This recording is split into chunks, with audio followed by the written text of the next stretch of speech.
Hi, நான் உங்கள் doctor Aishwarya. So இன்றைக்கி நான் வந்து ஸ்கேலிங் அதை பற்றி தான் சொல்ல போகிறேன். ஸோ ஸ்கேலிங் அப்படின்றது ரொம்ப காமனஸ்ட் டேர்ம் ஒரு டென்டிஸ்ட் யூஸ் பண்ணுறது. ஸ்கேலிங்கில் க்ளீனிங். ஸோ அதுக்கான ப்ராப்பர் டேர்ம் வந்து பார்த்திங்கன்னா க்ளீனிங், பல்லை க்ளீன் பண்ணுறது அப்படின்றது தான் டேர்ம். பல்லை க்ளீன் பண்ணுறது நாங்களே வீட்டில் ப்ரெஷ் பண்ணுறோம் மேம், பல்லு க்ளீனாக தான் இருக்கும், ஏன் அவங்கக்கிட்ட வந்து க்ளீன் பண்ணிக்கணும் அப்படின்னா இட்ஸ் கால்ட் ப்ரொஃபஷ்னல் க்ளீனிங். ஓகேங்களா? நீங்கள் ப்ரெஷ் பண்ணுறதுன்றது ஒன்லி மேலே இருக்கிற சர்ஃபேஸ் லேயரில் மேலே இருக்கிற ஒரு டீத் டெபாசிட்ஸை மட்டும்தான் உங்களோட ப்ரெஷ்ஷிங் வந்து எடுத்துகிட்டு வருமே தவிர உங்களோட பல்லுக்கு மொத்தம் 4 சர்ஃபேஸஸ் இருக்குது.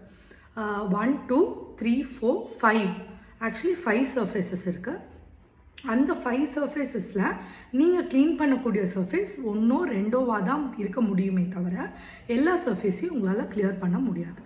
ஸோ 2 பல்லுக்கு இடுக்கலை, கம்ஸுக்கு உள்ளுக்குள்ளே, அப்போ அங்கெல்லாம் உங்கள் ப்ரெஷ் போகாது, டு பி வெரி ஃப்ராங்க். அப்படி இருக்கும்போது அங்கே வந்து மைன்யூட் துகள்களான சாப்பாடு டெபாசிட்ஸ் போய் டெபாசிட் ஆகும்போது உங்களுக்கு அது வந்து கால்சிஃபைட் ஆகிடுச்சு அப்படின்னா அது இன்னும் ப்ராப்ளம்.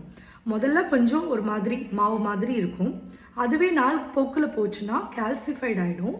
சில பேருக்கு கால்சிஃபைட் ஆகி எல்லோ கலரில் இருக்கும், சில பேருக்கு நல்ல ஒயிட்டில் இருக்கும், சில பேருக்கு ப்ரௌன் கலராக மாறதுக்கான சான்சஸ் நிறையா இருக்குது. ஸோ இந்த 3மே உங்கள் ப்ரஷிங்கில் வருமானு கேட்டால் வராது. ஸோ ஒன்ஸ் இட்ஸ் கால்சிஃபைட், அதாவது டார்டார்னு சொல்லுவோம். ஸோ எங்களோட டென்டல் டேர்மில் அது பேர் டார்டார். ஒன்ஸ் டார்டார் ஃபார்மேஷன் ஆகிடுச்சு அப்படின்னா அதை வந்து உங்களோட ப்ரெஷ்ஷிங்னால் அதை எடுக்க முடியாது. அதுக்கு ஒரு ப்ரொஃபஷ்னல் ஸ்கேலிங் தான் தேவை. ஸோ அப்படி நீங்கள் பண்ணிக்கும் போது தான் ஃபர்தர் கம்ஸ் டேமேஜோ டீத் டேமேஜோ அதனால் டீகேஸோ ஆகிறத தவிர்க்க முடியும். So purpose of scaling is to enhance your oral hygiene தானே தவிர அதனால உங்கள் ஓரல் ஹைஜீனுக்கு எந்த ஒரு பாதிப்பும் வராது. இன்ஃபேக்ட் சொல்ல போனோன்னா எல்லாருக்குமே ஒரு ஸ்கேலிங் அவசியம். நானாக இருக்கட்டும், என்ன மாதிரி இன்னொரு டென்டிஸ்டாக இருக்கட்டும், யாருக்காக இருந்தாலுமே ஸ்கேலிங்கிறது இம்பார்ட்டண்ட். ஒன்லி திங் இஸ் உங்கள் டியூரேஷன் மட்டும்தான் மாறும்.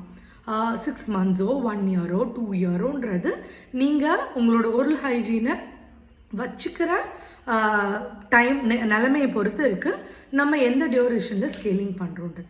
But scaling is most preventive and most important treatment in dental.